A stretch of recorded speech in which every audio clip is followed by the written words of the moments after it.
Nah, hal-hal inilah sebenarnya perlu dipikirkan oleh Prabowo. Nah, buruh itu sebenarnya semua rakyat Indonesia itu buruh, dan mereka punya kewajiban sama, mendapat suatu kesejahteraan yang sama. Semua jadi dijamin oleh negara. Ya, namanya outsourcing sama kontrak kerja. Ada suatu hal yang mustahil akan mensejahterakan buruh atau rakyat Indonesia. Karena apa? Isinya itu semua terpasung.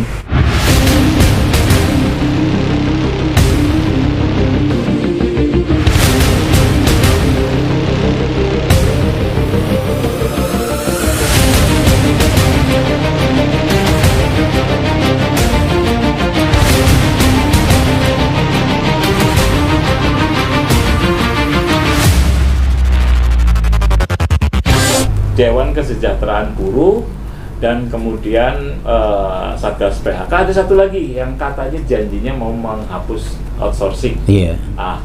Kalau menurut pandangan Pak Daud, bagaimana nih? Ya, sebenarnya kalau namanya mensejahterakan untuk buruh itu sebenarnya bagus sekali ya. Tapi kita lihat dan kita ingin membuktikan filosof apa yang kira-kira dipegang oleh Prabowo sendiri. Karena soal kesejahteraan itu luas. Tapi yang sangat benar-benar ya, yang diinginkan oleh buruh itu, suatu saat dia tidak mampu bekerja karena dan lain sebagainya, seperti kecelakaan, terus pensiun. Nah, hal-hal inilah sebenarnya perlu dipikirkan oleh Prabowo. Jangan hanya azas kesejahteraan untuk artinya mensejahterakan buruh dengan memberikan rumah murah, pekerjaan, katakan diberikan suatu modal, tapi modalnya itu dengan bunga yang tinggi. Itu sebenarnya bukan ke sana. Jadi maksud daripada kesejahteraan buruh yang kita inginkan itu sebenarnya sangat panjang. Jadi mencakup suatu jaminan suatu saat dia tidak mampu bekerja. Itu sebenarnya filosof kita sebagai buruh. Nah, buruh itu sebenarnya semua rakyat Indonesia itu buruh. Apa dia itu angkatan bersenjata, apa dia Polri, apa dia DPR, anggota DPR, ataupun dia presiden, itu buruh. Karena mereka digaji dan mendapat gaji. Dan majikan mereka itu rakyat kan. Dan yang memfasilitasi mereka itu negara. Nah, sedangkan sebagai buruh ya, buruh yang saat sekarang yang dikenal hanya buruh swasta. Itu sebenarnya terkotak sebenarnya. Yang mendijakan oleh Prabowo itu siapa? Buruh yang mana?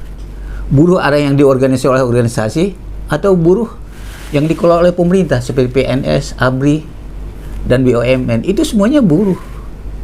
Tapi di dalam negara kita sebenarnya ini sudah terkotak-kotak. Coba kita belajar pada Serikat Buruh Luar Negeri itu, semuanya itu buruh. Dan mereka punya kewajiban sama, mendapat suatu kesejahteraan yang sama. Semua jadi dijamin oleh negara melalui undang-undang. Nah, sekarang yang hanya dijamin itu ya orang-orang yang katakanlah dalam organisasi, konfederasi, federasi, ABRI dengan PNS-nya gitu. Nah, sekarang buruh-buruh yang dikatakan buruh yang menciptakan lapangan kerja itu seperti supir gitu ya, seperti pembantu rumah tangga gitu tuh. Terus mereka yang namanya kaki lima, itu sebenarnya mereka harus dijamin juga. Beberapa kali saya mengatakan bahwa semua yang terlibat di dalam negara ini adalah buruh. Ya. Nah, tapi kenyataannya sekarang yang bersuara, yang demo, ya buruh. Buruhnya ya buruh-buruh swasta, kayak konfederasi, federasi gitu aja. Tapi yang terpenting ini diantara tiga tadi, Satgas PHK, terus Dewan Kesejahteraan Buruh Nasional, dan dihapuskannya outsourcing. Mana yang harus lebih dulu, yang kira-kira bisa menuju kepada cita-cita yang ideal, yaitu untuk mensejahterakan buruh? Ya, memang sebenarnya ya namanya outsourcing sama kontrak kerja dengan undang-undang Omnibus Buruh itu ada suatu hal yang mustahil akan mensejahterakan buruh atau rakyat Indonesia. Karena apa? Isinya itu semua terpasung. Bayangkan aja kita sebagai artinya ya buruh bekerja, sudah ditentukan gajinya berapa, waktunya berapa, kesejahteraannya berapa. Nah, buruh akan meningkatkan suatu prestasinya itu sebenarnya sulit karena sudah terbatas waktu dengan kontrak. Kontrak itu sebenarnya ya katakanlah dipenjara lah kasarnya itu. Ya seolah-olah kita itu dipasung. Ya kalau dipasung gimana, mau jalan kita nggak bisa. seperti ini di waktu zaman Belanda, mereka dipasung, kakinya dikasih bandulan apa itunya besi yang berat. Memang ada kemauan kemana-mana. Nah, buruh juga sama sebenarnya. Mereka itu mau sejahtera itu, ya intinya hanya sederhana. Mereka itu ingin keturunan mereka ini terjamin masa depannya. Seperti pendidikan. Pendidikan kalau seandainya diberikan suatu beasiswa daripada kita makan artinya gratis, terus adanya suatu bantuan bansos, itu sebenarnya hal yang sangat mubazir sebenarnya di dalam negara kita itu. Ratusan juta, ratusan miliar itu habis ya hanya untuk sekedar waktu untuk ambil suara. Ya sebenarnya dalam hal ini pemerintah itu harus cerdas lah gitu tuh. Baik, kalau outsourcing itu kan sebetulnya kalau di luar ya, itu kan sebetulnya hanya untuk tenaga ahli atau expert ya. Tapi kalau di Indonesia nampaknya salah kaprah, semua di outsourcingnya. Itu bagaimana? Ya kalau di negara maju itu kita bukan nggak tahu-tahu. Mereka tuh outsourcing itu memang mereka tawar-menawar, bisa menjamin artinya ya nilai kerjanya itu dengan keuntungan yang sebesar. Misalnya gajinya bisa dengan biasa hanya misalnya 10 juta. Tapi dengan adanya suatu outsourcing, ada suatu perjanjian, mungkin 30 juta, 40 juta, tapi selama sekian tahun misalnya, dia sudah terbayar untuk masa depan dia. Kalau di kita outsourcing itu, semuanya ditentukan, gajinya ditentukan, waktunya ditentukan, dan waktu kerja dan lain sebagainya dihapus. Ya, yang seandainya dia itu terjadi pemutusan hubungan kerja ataupun di stop masa kehidupannya oleh keadaan misalnya di PHK, apa yang dia jamin? BPJS ya, kalau seandainya BPJS-nya itu dibayar, kalau nggak dibayar nggak bisa.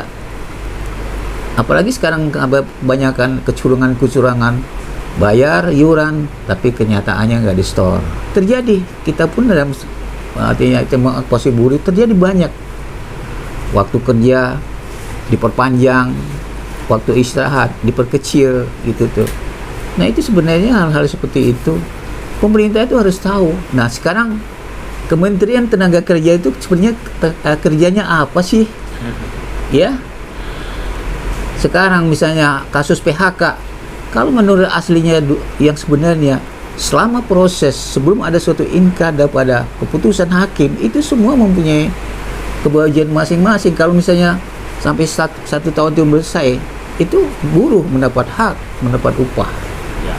Karena itu artinya kehidupan, bukan pekerjaan, kehidupan, jaminan kehidupan manusia. Tapi di Indonesia itu sebenarnya ya hal yang sangat aneh. Tapi memang anehnya jadi nggak aneh di Indonesia, hal yang biasa. Jadi karena apa? Yang bikin undang-undangnya sendiri sama, orang nggak ngerti, sedangkan yang mengusulkannya undang-undang mengawasinya juga sama-sama nggak ngerti, asal comot. Nah ini terjadi sekarang, dan yang merasakan itu siapa? Buruh, miskin dan miskin. Sekarang nilai dari kemiskinan kita sudah hampir 51% itu dalam artinya statis dunia itu. Kalau gitu dari pembicaraan tadi, nampaknya yang harus menjadi prioritas adalah dihapuskannya outsourcing. Outsourcing dan kontrak kerja itu mutlak, itu harus. Kalau seandainya ini tidak, itu omong kosong. Tapi kalau Prabowo berani mengatakan itu no, oke, buruh mendukung, kita di depan. Gitu ya. Iya. Jadi, nah kalau misalkan apa yang akan dilakukan untuk mendorong agar outsourcing ini segera dibubarkan atau ditutup dari Dewan Buruh Nasional? Ya kita desak DPR. DPR ini kan suara rakyat kan, suara buruh juga. Mereka harus bicara sekarang. Nah kalau seandainya DPR nggak bisa bicara, nggak bisa memutuskan, itu udah nanti suaranya kita tidak akan pilih nanti. Karena itu kewajiban mereka. Jangan mereka bersatu jadi satu kesatuan untuk memperpanjang kekuasaan, itu jangan. Masyarakat sekarang buruh sebenarnya biarpun mereka nggak sekolah tapi cerdas sekarang ini. Itu aja sebenarnya. Prabowo harus berani bangkit menjadi pejuang. Pejuang mensejahterakan dengan ide dia yang sebenarnya mensejahterakan buruh itu. Kita dukung. Tapi ingat, leset dari situ ya kita juga punya keputusan. Jadi saya kira begini saja, kalau bisa seluruh artinya komponen-komponen yang mengatakan itu buruh, nelayan, tani, itu semuanya disatukan dalam suatu dewan buruh nasional. Nah itu baru. Jadi kita bersuara di DPR itu, kita anggap kalau DPR nggak mampu, kita maju, kita bicara gitu tuh. Nah sekarang undang-undang yang sekarang kita kawal terus sampai kapanpun, dan kita akan protes. Outsourcing jelas itu mutlak, dan kita anggap ya itu kurang manusiawi dan termasuk konstitusi yang diharamkan sebenarnya itu.